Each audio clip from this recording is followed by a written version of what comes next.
नमस्कार विद्यार्थी मित्रांनो, चला तर आपल्या सारथी कोचिंग इन्स्टिट्यूटच्या ऑनलाईन प्लॅटफॉर्मवरती पुन्हा एकदा सगळ्यांचं मनपूर्वक स्वागत आहे।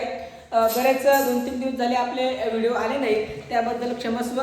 काही कामानिमित्त व्हिडिओ आले नाही, त्याबद्दल सगळ्या विद्यार्थ्यांची मी दिलगिरी व्यक्त करतो। तुर्तास पुन्हा आपल्याला आपल्या वेजवर आपल्या मार्गावरती रिटर्न यायचं आहे। आपला जो चॅप्टर आहे तो करंट इलेक्ट्रिसिटी हा चॅप्टर चालू होता। त्यातला महत्त्वाचा पॉईंट म्हणजे आपला इलेक्ट्रिक सर्किट हा टॉपिक आपला आज आपल्याला बघायचा आहे। याच्या अगोदर आपण त्या ठिकाणी करंट इलेक्ट्रिसिटी बद्दल किंवा इलेक्ट्रिक करंट काय आहे याच्याबद्दल आपण चर्चा केलेली आहे। आज नवीन टॉपिक आपल्याला शिकायचा आहे, तो म्हणजे कोणता, तर त्या चॅप्टरचं नाव इलेक्ट्रिक करंट असं आहे का इलेक्ट्रिसिटी ऑफ करंट आहे, तुम्ही सांगा।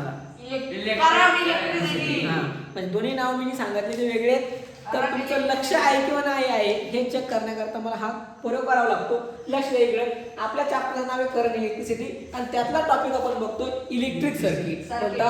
Electric circuit. आता सर्किट नेमकं कसं आहे हे खाली मी तुम्हाला फिगरमध्ये दाखवलेलंच आहे, परंतु आता पूर्णपणे नेमकं याला इलेक्ट्रिक सर्किटच काय म्हणतात हे इथं अगोदर आपण समजून घेऊया। इलेक्ट्रिक सर्किट नेमकं काय आहे।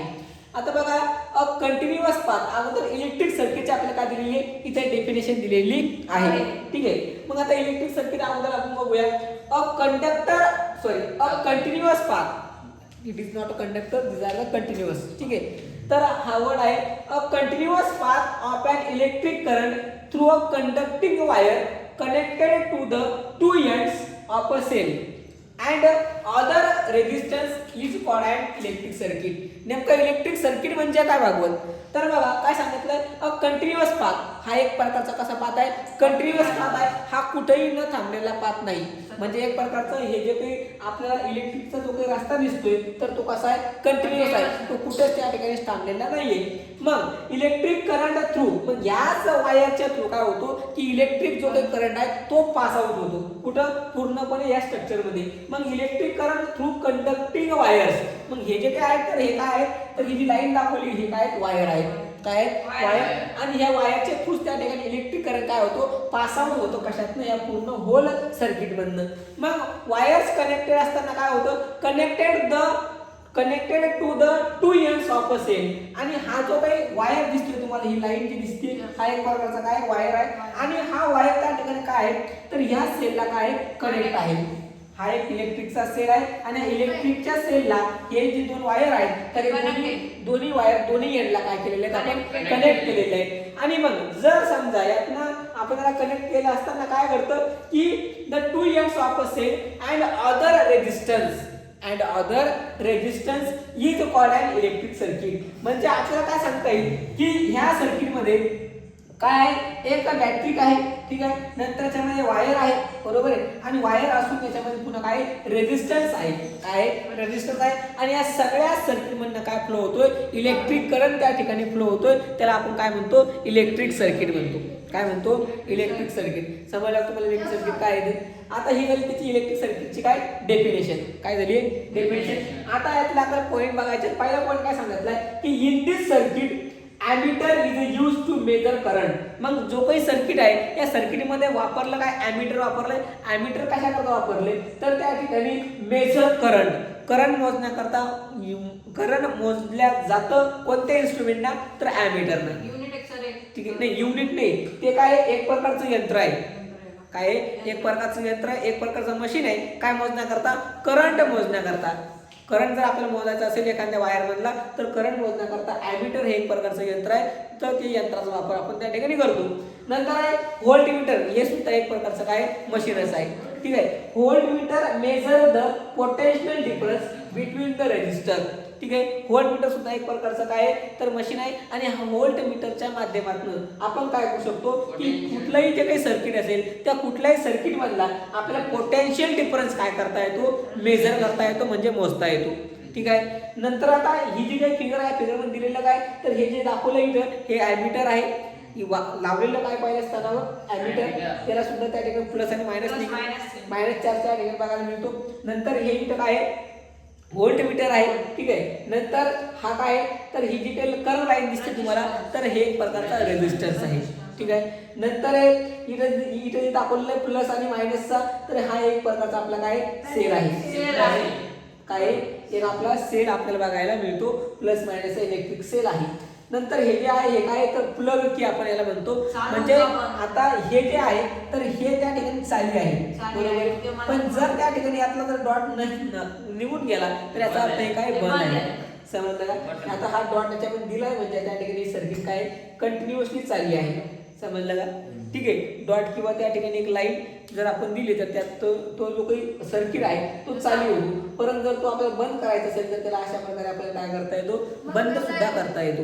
ठीक आहे. म्हणजे याच्यातून आपण आता ही जी काही दाखवलेली लाईन आहे हे तर काय यातलं कंडक्टिंग वायर आहे. काय आहे? Conducting wire. अशा प्रकारे तुम्हाला त्या ठिकाणी फिगर दाखवलेली काय याची इलेक्ट्रिक सर्किटची. कशाची फिगर आहे? इलेक्ट्रिक सर्किटची त्या ठिकाणी आपण फिगर काढलेली आहे.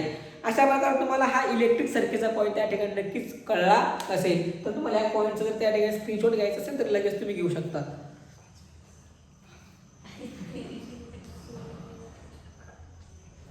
चला तर विद्यार्थी मित्रांनो तुम्ही स्क्रीनशॉट घेतला असेल. समोरचा टॉपिक आपल्याला बघायचा आहे. त्या टॉपिकचं नाव आहे कंडक्टर्स अँड इन्सुलेटर. काय नाव आहे? Conductors and insulator. आता कंडक्टर म्हणजे नेमकं काय आणि इन्सुलेटर म्हणजे काय? तर कंडक्टर म्हणजे तर आपण मराठीमध्ये म्हणतो वाहक. काय म्हणतो? वाहक नाही, वाहक. काय म्हणतो? वाहक. काय म्हणतात त्याला? वाहक असं म्हणतात. आणि जो काही इन्सुलेटर आहे तर लक्ष द्या, जो इन्सुलेटर आहे तर म्हणतात दुर्वाहक. इथे लिहून देतोय मराठीत. ह्याला काय म्हणतात? वाहक. लक्ष द्या असू नका सर. बाबा धग म्हणतो मी काय म्हणतो नाही. कंडक्टर म्हणजे काय? वाहक. आणि इन्सुलेटर म्हणजे काय? दुर्वाहक.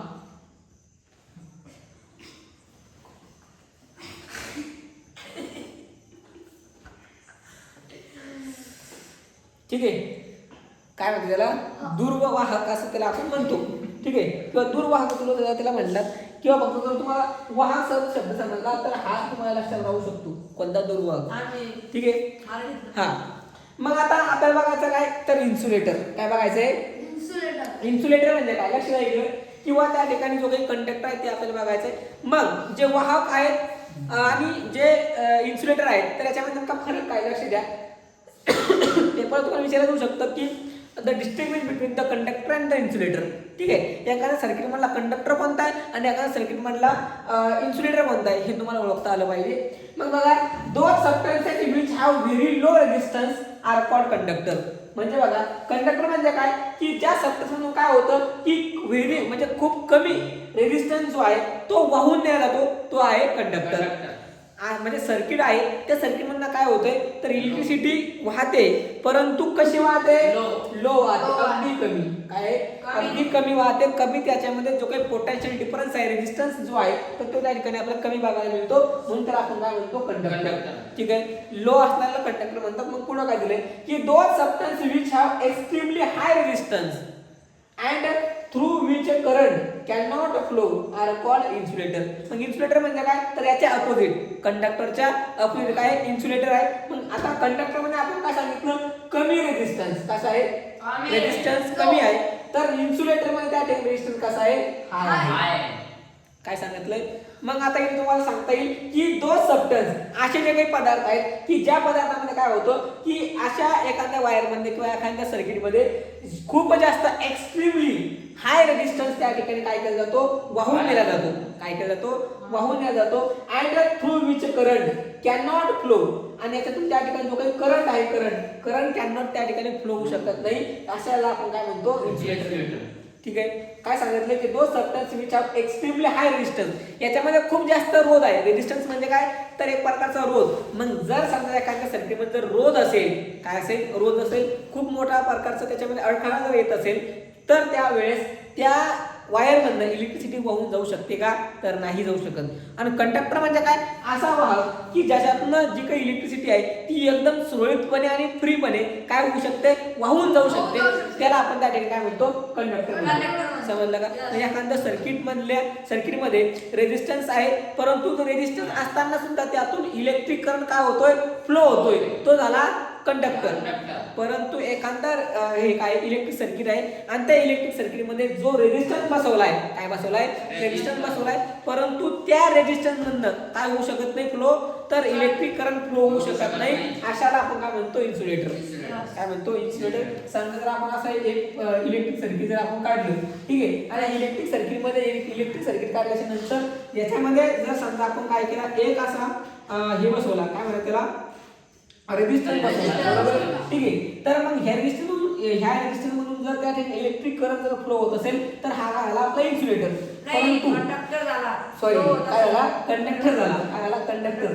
परंतु जर समजा एखाद्या रेजिस्टन्स मधनं इलेक्ट्रिसिटी वाहून जातच नाही, आता समजा मी आता हाच रेजिस्टन्स घेतलाय आणि यातनं इलेक्ट्रिसिटी मी इथं काय केली, स्टॉप केली, काय केली, इथून मी देणं सुरू केली, ठीक आहे. ही एक बॅटरी आहे आपली, लक्ष द्यायचं, ह्या प्लस आयकन, हा मायनस आयकन, ठीक आहे. आणि इथून एक प्रकारची ही बॅटरी आहे, इथून मी त्याला इलेक्ट्रिसिटी देणं चालू केली, इलेक्ट्रिसिटी अशी आली, इथपर्यंत आली आणि इथून इथपर्यंत त्या ठिकाणी स्टॉप झाली.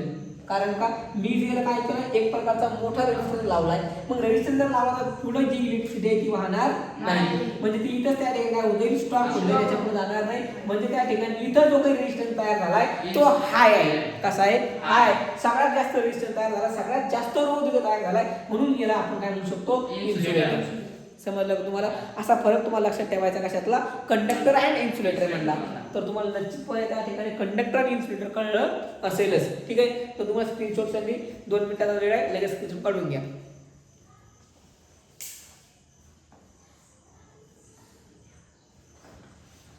तर चला, तर विद्यार्थी मित्रांनो, तुम्ही स्क्रीनशॉट काढला असेलच. नक्कीच आपलं जे काही चॅनल आहे ते सबस्क्राईब करायचंय, तुमच्या मित्रपरिवारांपर्यंत त्या ठिकाणी पोहोचवायचं आहे. आणि समोरचा जो काही व्हिडिओ आहे तो लगेच त्या ठिकाणी येण्यासाठी तुम्हाला बेल आयकॉन सुद्धा काय करायचं आहे, प्रेस करायचं आहे. भेटूया समोरच्या व्हिडिओमध्ये. तुर्तास धन्यवाद.